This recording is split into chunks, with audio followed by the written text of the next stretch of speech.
Il est 20h à Kinshasa, une heure de plus à Kalemi, c'est l'heure de vous informer. Voici les titres de l'actualité de ce vendredi 22 mars. Le gouvernement d'union nationale, les choses se précisent. Le conseiller spécial du président de la République en matière de sécurité chargé de mener les consultations, les annonces pour lundi. Le point de presse de cet après-midi par le DIRCAP du conseiller spécial a tracé la ligne à suivre. 20 mai 2025, eh bien, le stade Dakar Raphaël attend un monde fou pour soutenir les FRDC. L'organisateur a donné le ton pour une sensibilisation maximale. Les Kinois avec G24 de l'honorable Jean-Marie Loukoulasi s'engagent à démontrer leur total soutien au président de la République. Voilà pour les titres. Mesdames et messieurs, bonsoir et très heureuse de vous retrouver à travers cette grande édition d'information sur la chaîne nationale. C'est parti pour une des meilleures d'actualité. François Baloumoni, c'est lui comme chaque vendredi, la tradition a été respectée. Hier au gouvernement, les membres de l'exécutif national se sont réunis autour du chef de l'État. L'accès a été mis sur la situation sécuritaire du pays. On suit le compte rendu avec le porte-parole du gouvernement. La communication du président de la République lue par la première ministre chef du gouvernement a porté sur un seul point, à savoir du respect de la suspension des exportations et des mesures réglementaires d'encadrement de la commercialisation du cobalt et d'assainissement de sa chaîne d'approvisionnement. Le président de la République a rappelé que le 22 février 2025, après une évaluation approfondie du marché du cobalt, dont notre pays est l'un des principaux producteurs, l'autorité des régulations et des contrôles de marché des substances minérales stratégiques ARECOMS a annoncé une série de mesures visant à rétablir l'ordre et à garantir une gestion optimale de cette ressource stratégique. Parmi ces mesures figurent la suspension temporaire des exportations de cobalt en provenance de la République démocratique du Congo, une décision essentielle pour mettre un terme à la commercialisation anarchique et préserver les intérêts économiques nationaux. Cette mesure figure parmi tant d'autres déjà évoquées lors de la 35e réunion ordinaire du Conseil des ministres du 14 mars 2025, traduisent la volonté du gouvernement de restaurer l'intégrité et la souveraineté de notre secteur minier.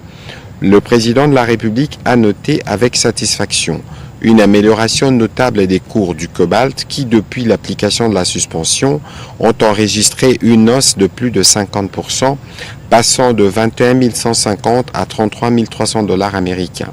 Ces niveaux, le plus élevé depuis mai 2023, valident l'approche adoptée par le gouvernement et permet d'envisager à court terme un rétablissement significatif des contributions en revenus de l'État issues de l'exploitation de cette ressource.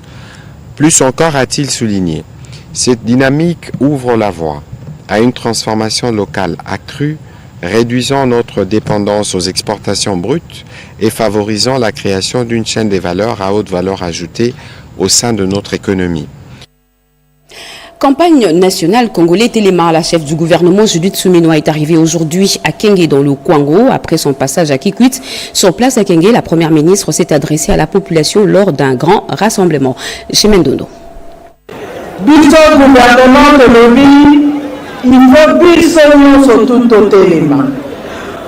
Kotelema yango eza ya yamo ya kozala biso surtout mobiliser. Il faut le non, N-O-N, non à l'envahisseur, non à la division de la République démocratique du Congo. N-O-N, non à la balkanisation du pays. Bisotoni, RDC, Salabo. Yamwana, Bisonio, surtout de l'Etosa Aon. Soki Torini. RDC na la Bomoko, il faut tozala na bolingo na biso entre biso nyonso tout et puis il faut tozala na bolingo ya mboka. Bongo tozala besoin ya violence moko te. Olingi bitumba papa elenge kota na armée kende kobunda bitumba na est. Tika civil azala en paix. Bongote. Basi bayebisina bilenge ebele ata plus de 300 basi bakotaki mpo bakende recrutement na armée yango wana na kosenga bobetela bana ya kwango maboko makasi. Formation du gouvernement d'Union nationale, les consultations politiques sont lancées pour ce lundi 24 mars. Le conseiller spécial du président de la République en matière de sécurité, le professeur Désiré Cachemire Kolongelé, l'a annoncé à travers son directeur de cabinet dans un point de presse. Patience Mbokatoukou. L'ego a été donné ce samedi 22 mars pour le début des consultations politiques annoncées par le président de la République le 22 février dernier. C'est le directeur de cabinet du conseiller spécial en matière de sécurité, Espoir Massamaki, qui a annoncé pour lundi le début de ces consultations. Chef de l'État, Félix-Antoine Tshisekedi Tshilombo, a chargé son conseiller spécial en matière de sécurité de conduire les consultations politiques.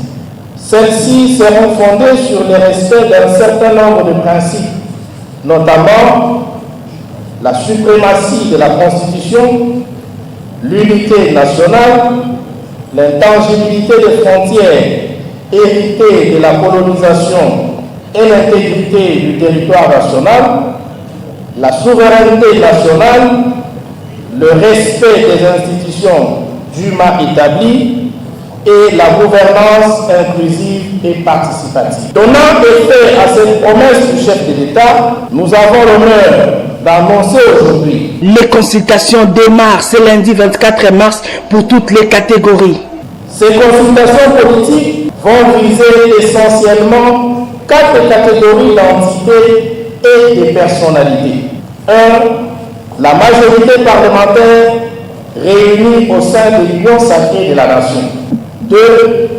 Les partis et les groupements politiques de l'opposition, tant parlementaires qu'extra-parlementaires. 3. La société civile dans toute sa diversité. 4. Les personnalités.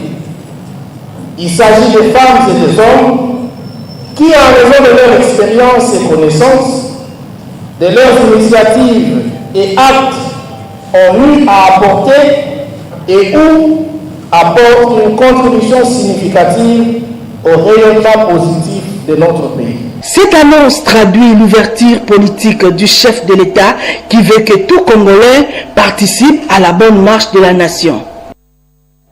François Baloumoni, c'est lui le nouvel ambassadeur de la République démocratique du Congo accrédité au Vietnam et aux Philippines. Il vient de prendre officiellement ses fonctions. On fait le point avec Mami Kadima. Nommé fin octobre 2024 le nouvel ambassadeur extraordinaire et plénipotentiaire de la RDC au Vietnam, François Baloumoni a pris officiellement ses fonctions à Hanoï. Le diplomate congolais accrédité au Vietnam a présenté ses lettres de créance au président de la République, Luang Chong. C'était au cours d'une brève cérémonie, mais de haute portée diplomatique, sanctionnée par quelques photos des familles. Même exercice aux Philippines où il va exercer les mêmes fonctions. François Baloumoni a présenté ses lettres de créance au président de la République des Philippines, Ferdinand Marcos. En plus de la Chine où il exerce comme ambassadeur extraordinaire et plénipotentiaire, la couverture diplomatique s'est élargie avec ces deux pays. Rendons-nous actuellement à l'Assemblée nationale où le projet de loi portant génocide congolais a été déposé par le député Eliezer Tamboué. 3 décennies de guerre imposées à la RDC, toutes sortes de crimes bien documentés et reconnus officiellement y ont été commis. Plus de 12 millions de morts, ce génocide ne peut pas demeurer impuni. C'est le moment d'en appeler à la conscience patriotique collective à travers un cadre juridique avec les effets du législateur. L'honorable Eliezer Tamboué, député national, saisit cette opportunité et tient à porter la loi sur la reconnaissance du génocide congolais. Il est allé déposer cette proposition de loi au bureau de l'Assemblée nationale. La première loi que nous avons votée parle du génocoste, c'est-à-dire c'est un génocide pour des raisons économiques. Alors que jusque-là, tout ce qu'il y a comme texte en matière de génocide ne reconnaissent pas les génocides économiques. Les génocides sont soit tribaux, soit ethniques, Soit. Alors, quand nous avons inventé un concept de génocoste, c'est bien bon, mais il faut encore l'amener pour que ce concept-là soit reconnu sur le plan juridique et aussi à l'international. Voilà pourquoi aujourd'hui, nous sommes venus déposer cette proposition de loi pour la reconnaissance du génocide. Un bon enseignant, Eliezer Tamboué, invite les patriotes à soutenir le président de la République, Félix Tshisekedi, et toutes les institutions établies du pays. Malheur aux pays par lesquels les mal arrivent au Congo. En sport, les journalistes se sont retrouvés autour du ministre de la Communication et des Médias, Patrick Muyaya, pour évaluer les prestations des uns et des autres lors de la retransmission en direct du match RDC-Soudan. Regardez. Toutes les parties prenantes à la retransmission en direct du match opposant les Léopards de la RDC et le Soudan du Sud étaient autour du ministre de la Communication et Médias, Patrick Muyaya, pour une séance d'évaluation du travail abattu et tirer les conséquences qui s'imposent. Présent à cette rencontre, la Radio-Télévision nationale congolaise, la Fédération congolaise de football et associations, les agences de presse Chris Production et MMS. À l'issue de cette rencontre, toutes les délégations ont reconnu que les responsabilités sont partagées et que pareil désagrément ne se reproduira plus. Voilà, nous nous sommes retrouvés autour du ministre, la FECOFA, MMS qui représente les intérêts de la FIFA, Chris Production qui a produit le match et la RTNC qui a diffusé pour évaluer ce qu'a été le match d'hier et toutes les raisons, les difficultés techniques que le match a connues. Donc pour que nous puissions aussi prendre les dispositions afin que prochainement nos téléspectateurs puissent avoir de diffusion de qualité pour le plaisir de tout le monde. Par rapport aux exigences du public sur la qualité de l'image et du son, le directeur général adjoint a souligné que les responsabilités sont nombreuses. Les responsabilités techniques sont plurielles, c'est ce qui a été l'objet de cette réunion. Donc à tous les niveaux, depuis la production jusqu'à la transmission et la diffusion. Et donc on a fait le constat et donc nous rassurons que prochainement nous ferons un effort pour que tel désagrément ne revienne pas. Ce match rentre dans le cadre de la 5e journée des éliminatoires du Mondial 2026 qui se tiendra en Amérique du Nord. C'est notamment aux États-Unis d'Amérique, au Canada et au Mexique. Rappelons que la République démocratique du Congo entamera la manche retour de ces éliminatoires le mardi 25 mars prochain en Mauritanie sous le coup de 22h juste et cela sera également diffusé à la RTNC. Nous vous l'avions dit à l'entame de ce journal, les jeunes Quinois devront retenir cette date, le 20 mai 2025 au stade Tata Raphaël. Ils sont appelés à un grand rassemblement. L'honorable Jean-Marie Loukoulassi et son G24 les invitent à venir soutenir les efforts du président de la République, Félix-Antoine Tshisekedi Tshilombo, pour le rétablissement de la paix sur l'ensemble du pays, mais aussi intégrer volontairement l'armée et la police pour défendre la patrie. Regardez. La mobilisation générale de soutien au FARDC à Kinshasa va se poursuivre et même s'intensifier, car ses plus grands leaders sont à la manœuvre. Parmi eux, l'honorable Jean-Marie Loukoulassi Massamba, président du G24, qui tout récemment a réussi à mobiliser les jeunes de Kalamou et a obtenu 1500 jeunes recrues des FARDC. Pendant qu'une équipe se trouve présentement dans le Maïndombe, à Kinshasa, au cours d'une réunion stratégique qui vient de tenir avec ses équipes, Jean-Marie Loukoulassi projette une grande mobilisation, cette fois-ci au stade Tata Raphaël. Quinoises et Quinois, au nom du chef de l'État Félix-Antoine Tshisekedi, je vous invite le 20 mai prochain au stade Tata Raphaël, très tôt le matin, pour un rassemblement afin de soutenir nos FARDC. Le 20 mai est la date retenue pour ce grand rendez-vous et le travail de fourmi a comme d'ores et déjà commencé. Dixon Mobimba, DG de G24, explique. Nous venons d'avoir une réunion stratégique pour la sensibilisation de la population. Une réunion dont le premier point a été celui de saluer les résultats des efforts de la diplomatie du chef de l'État. L'appel du président de la République, Félix-Antoine Tshisekedi Tshilombo, à la mobilisation générale est vécu par G24 comme un appel de pied contre l'agression rwandaise. Un devoir patriotique qui fait travailler Jean-Marie Loukoulassi Massamba comme un diable dans un bénitier. Il fait donc fonctionner tous ses atouts du Quinois pour appeler ses pairs à se ranger derrière le président de la République, Félix-Antoine Tshisekedi Tshilombo. Pour galvaniser ses troupes, l'élu de la Funa est revenu sur les dernières prouesses diplomatiques du chef de l'État. Le Congo est un et indivisible. Le soutien au FRDC et au Wazalendo est un devoir civique et le temps impose de taire toutes nos divergences pour regarder dans la même direction. En politique, les membres cadres et sympathisants de l'Alliance des nationalistes pour un Congo émergent, parti cher à l'honorable Norbert Basengezi, ont pris l'engagement de soutenir totalement les FARDC et le commandant suprême, le chef de l'État, Félix-Antoine Tshisekedi Tshilombo. L'annonce a été faite ce samedi 22 mars lors d'une matinée à Kinshasa en présence du secrétaire permanent de l'Union sacrée de la Nation, le professeur André Mbata, Rodin Panda et Robert Ndaï.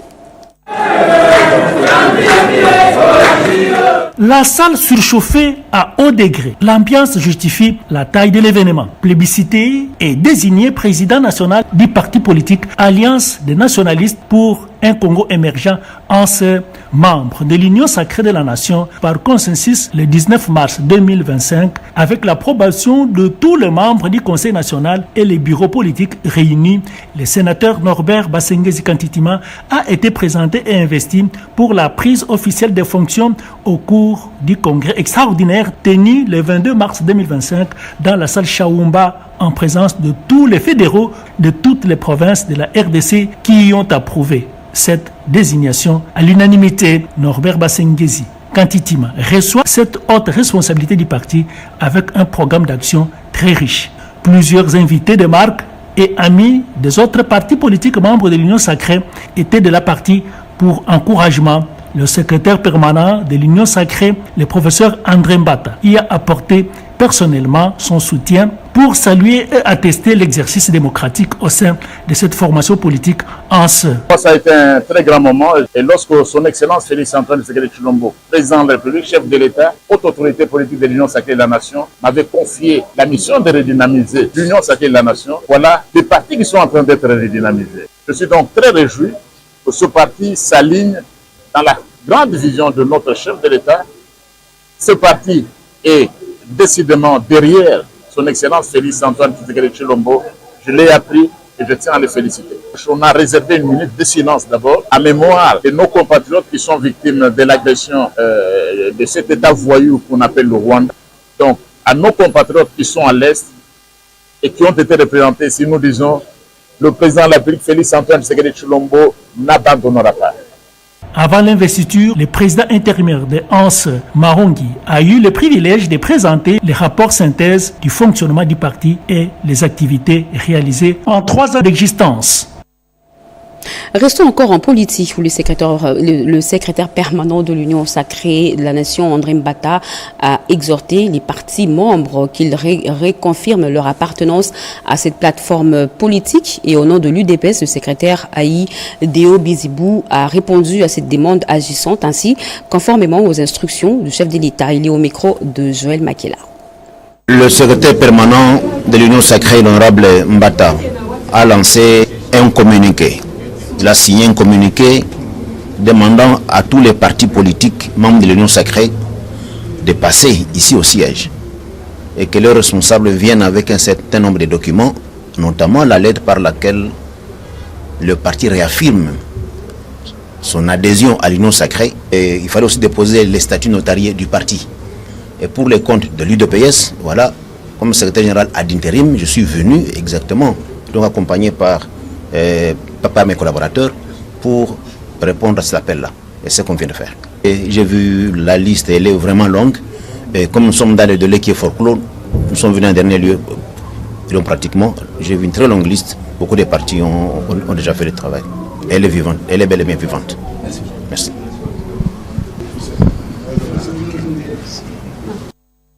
Parlant des femmes, le collectif des femmes congolaises vivant aux États-Unis ont manifesté devant les sièges des Nations Unies à New York pour exprimer leur ras-le-bol face à l'agression rwandaise sur notre sol. Jean-Pierre Ndolo Demazou.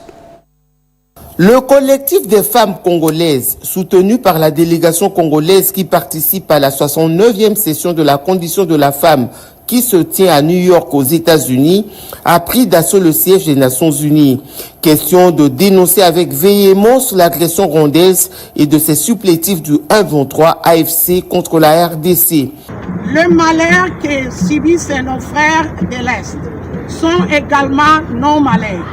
Convaincus de la vision mise en place par le premier citoyen pour la résolution de cette crise, nous nous battrons jusqu'au sacrifice suprême pour la récupération des zones occupées par les ennemis, car négocier avec les territoires relève de la haute trahison. Cette délégation a exprimé également sa détermination de pérenniser le combat des pères fondateurs de la RDC en vue de préserver le patrimoine commun qu'est le Congo par la résistance contre l'agression.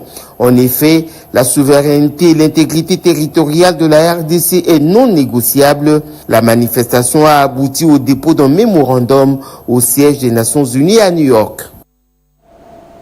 Mois de mars, mois dédié aux droits de la femme, eh bien, le président de l'Assemblée provinciale, Michel Kaboué, nous sommes dans le Haut-Katanga, a organisé une conférence d'éveil patriotique, une façon de sensibiliser les femmes. Regardez. Organisée par la commission genre, famille et enfants de l'Assemblée provinciale du Haut-Katanga, la conférence d'éveil patriotique s'est tenue ce samedi 22 mars 2025 dans la salle du bâtiment du 30 juin. Cet événement, inscrit dans le cadre des célébrations du mois de la femme, s'est déroulé en présence de l'honorable Kabou Mamba Michel, président de l'organe délibérant, de la ministre provinciale du genre, ainsi que de plusieurs autres autorités. Après la présentation des différents panels et des mots des circonstances de la ministre provinciale du genre, l'honorable Kabouiz Mangande Véronica, présidente de la commission organisatrice, a prononcé un discours de bienvenue. C'est l'occasion accordée à chaque femme de mieux se remettre en cause par rapport à notre épanouissement à tous égards. En sa qualité des figures engagées en faveur de l'égalité des genres au sein de la première institution politique de la province, le président de l'Assemblée provinciale du Haut-Katanga, l'honorable Kabou Mamba Michel, a officiellement ouvert cette conférence, soulignant dans l'histoire de l'hémicycle du Haut-Katanga. Depuis d'abord, nous tenons vraiment à leur encourager. C'est pour dire que la femme se prend et la femme a les capacités de le faire. Les échanges ont ensuite porté sur plusieurs thématiques essentielles, notamment la santé, la sécurité, l'économie et le patriotisme féminin à travers des interventions riches et instructives. C'est dans une ambiance conviviale et empreinte d'engagement que cette première conférence d'éveil patriotique s'est clôturée, marquant ainsi une avancée significative dans la promotion du leadership féminin et du patriotisme au sein de la province. Deux membres du gouvernement, Didier Boudimbo des Sports et Bestine Kazadi, ministre délégué de la coopération, ont assisté les militaires blessés de guerre internés à l'hôpital de Kantchachi. Regardez. C'est tout un symbole d'unité nationale, d'un peuple déterminé à défendre sa souveraineté et son intégrité territoriale. Ce samedi 22 mars 2025, au camp militaire colonel Tchachi, situé dans la commune d'Engaliema, le ministre des Sports et Loisirs, Didier Boudimbo, accompagné de Bestine Kazadi, ministre délégué à la coopération régionale et francophonie, fraîchement élue, 5e vice-présidente du comité exécutif de la CAF, en charge du football féminin, a conduit une importante délégation composée des membres de la Fédération congolaise de football, association, ainsi que de léopards, seigneurs, messieurs, pour une visite de réconfort aux militaires blessés de guerre des forces armées de la République, ainsi que des Ouazalendo internés à l'hôpital militaire du camp colonel Tchachi. Le patron des sports, qui s'est engagé à soutenir et à accompagner les efforts du président de la République, chef de l'État Félix Antoine Tshisekedi Tshilombo, s'est amené dans sa gibecière avec un conteneur rempli de produits médicaux, de vivres et quelques écrans de télévision pour permettre à ses patients de regarder en toute quiétude les matchs de la sélection nationale ainsi que de suivre les informations nécessaires. Un geste salué par le docteur François Mbouyou qui remercie le ministre et l'ensemble de la délégation au nom de tous les blessés de guerre. Le capitaine de léopard, Chancel Mbemba, a pour sa part salué le courage des vaillants soldats qui défendent la patrie au prix de leur vie. Et je pense que nos militaires doivent savoir que nous sommes avec eux, nous allons les accompagner et on ne va pas les laisser tomber. Goma s'est tombé, mais c'est pour un temps. On va pouvoir répondre à cette ville parce que cette ville elle est congolaise, elle restera congolaise. Et je pense qu'on n'est pas là-bas physiquement, mais on a le cœur là-bas. On est avec ceux qui sont là-bas, qui sont nos frères, qui sont en train de vivre le martyre. Nous savons tous, cette armée d'occupation, ceux qui sont en train de faire vivre nos frères, nous sommes de cœur avec eux.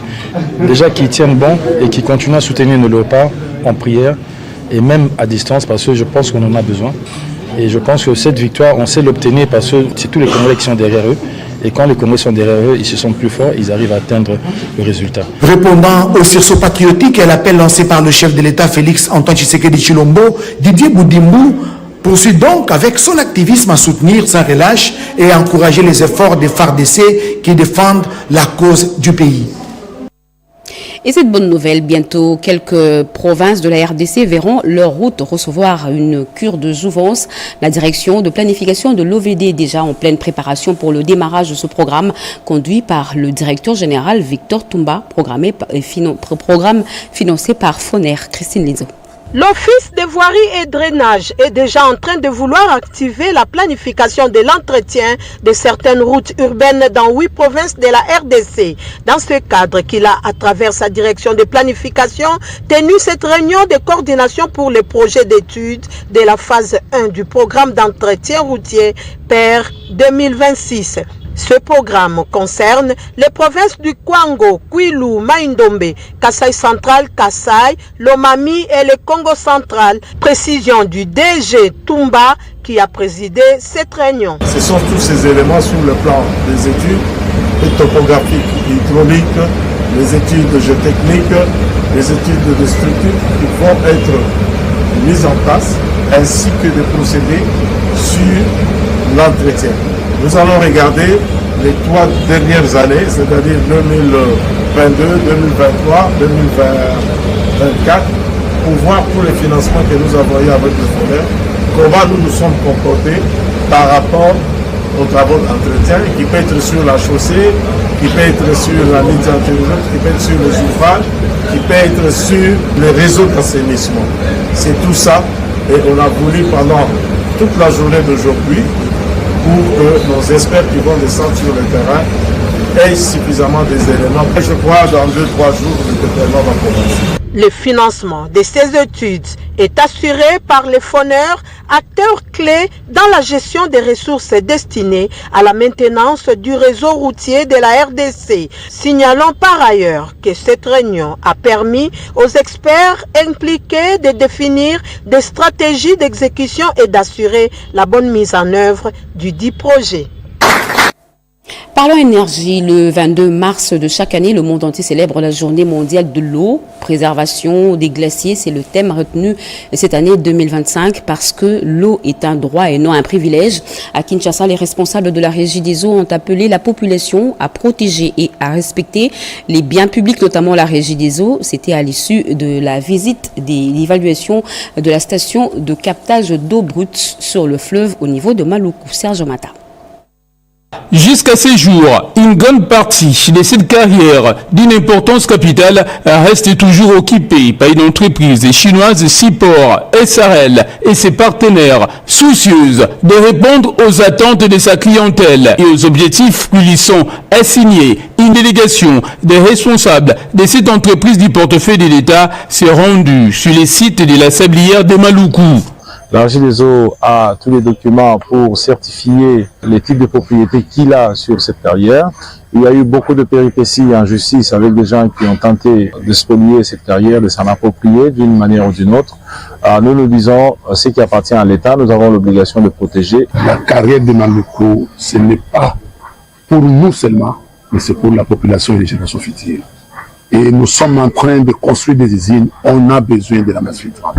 Et c'est cette masse filtrante qui nous aide à filtrer l'eau. Lors de cette visite, nos efforts et tentatives d'avoir la version des faits de l'entreprise chinoise Sipor SRL et ses partenaires sont restés malheureusement sans succès. Cap a été ensuite mis à la station de captage et pompage d'eau brute sur le fleuve, tout comme à l'usine de traitement d'eau de Maluku. d'une capacité de production de 4500 mètres cubes d'eau par jour. Il a été question pour ces délégations de s'imprégner des difficultés rencontrées et d'envisager d'autres possibilités pour lutter contre la pénurie d'eau potable dans plusieurs quartiers de Maluku.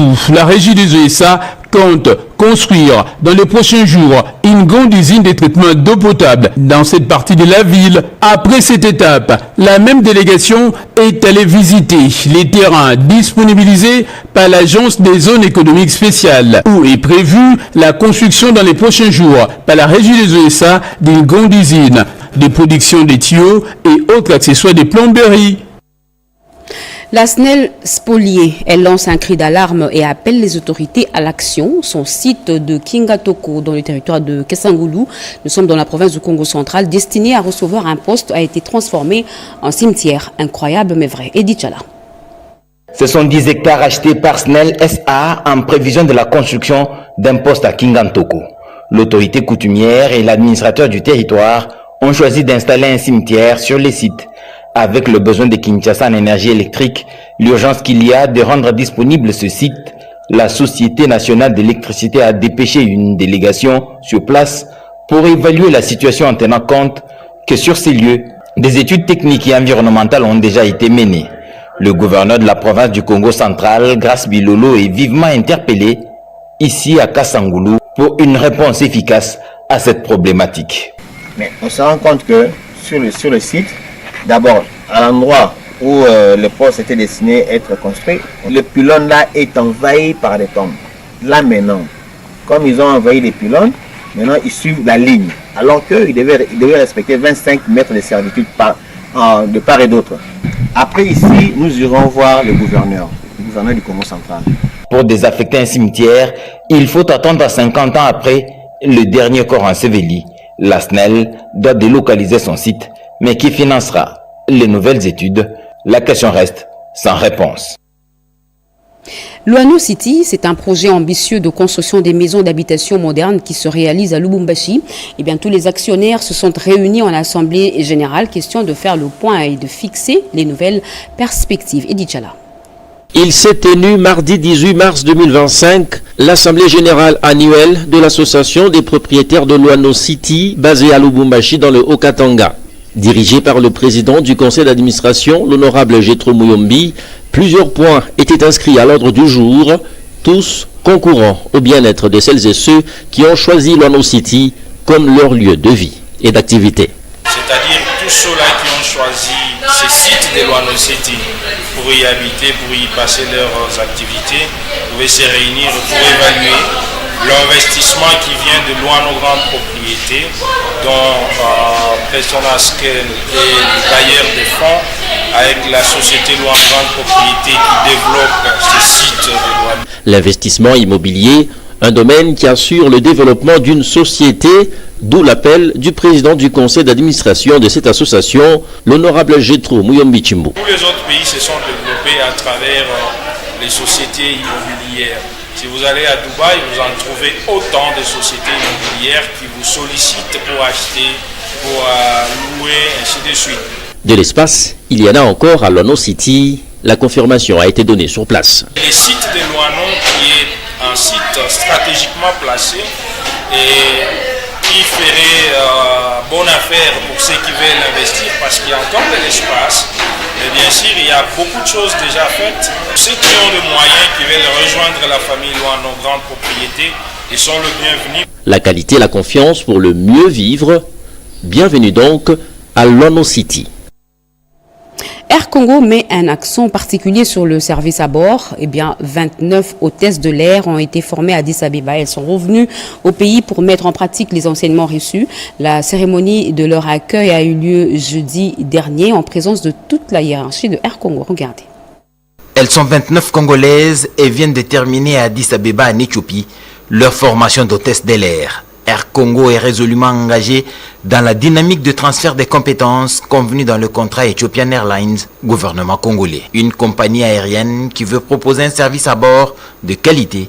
Air Congo a vu toute son équipe managériale faire le déplacement de l'aéroport de Ndjili, la symbolique étant forte pour cette compagnie à vocation internationale. En ce jour qui marque votre retour en République démocratique du Congo par l'aéroport international d'Ndjibi. Après votre période de formation à Addis Abeba, je tiens à vous souhaiter la bienvenue et mes sincères félicitations au nom de la société Air Congo SA. Comme vous le savez, le président de la République, son Excellence Félix Antoine Tshisekedi a une vision qui consiste à redonner à la République démocratique du Congo sa grandeur. Et on l'a toujours dit, on ne peut pas avoir un grand pays sans une grande compagnie d'aviation. C'est déjà un symbole de fierté. Et votre tour traduit la vision durable que nous avons. Ça signifie que Air Congo prend les choses au sérieux. Air Congo planifie. Air Congo projette plutôt un avenir radieux pour notre pays. Lancé en fin d'année dernière, Air Congo élargira sa flotte d'ici juin et se propose d'attaquer le marché international les mois à venir. Et ce communiqué de la DGI, la Direction Générale des Impôts, rappelle à tous les employés des secteurs publics et privés que la souscription de la déclaration récapitulative annuelle de l'impôt professionnel sur les rémunérations IPR par les personnes physiques employées rémunérées et par un tiers de droit public ou de droit privé afférentes aux rémunérations versées par leurs employeurs au courant de l'année 2024 intervient au plus tard le lundi 31 mars 2025. Toutes les personnes concernées par cette obligation doivent retirer et souscrire le formulaire de déclaration auprès des centres d'impôt synthétique du lieu de leur résidence ou le télécharger à partir du site web de la DGI à l'adresse www.dgi.gouv.cd. Cette déclaration doit être souscrite soit en support papier au centre d'impôt synthétique au lieu de résidence de l'employé, soit par voie électronique à travers la plateforme e-impôt employé, même en cas de non-paiement, de paiement partiel ou de retard de paiement des rémunérations par son employeur. Fait à Kinshasa le 21 mars 2025, Barnabé Mwakedi Mwamba, directeur général. Fin de ce journal coordonné par Angèle Mabela Landou, réalisé par Odi Panda, Diane Balaka, Keren Kankolongo et Eddie Tchala l'ont réalisé. Mesdames et messieurs, merci à vous qui nous suivez à Goma et à Bukavu. Tenez bon, nous sommes ensemble. L'actualité continue sur nos antennes. Retrouvez à 23h Boubou Anan Mukondi. Je vous dis et très bonne suite de programme sur la chaîne nationale. Au revoir.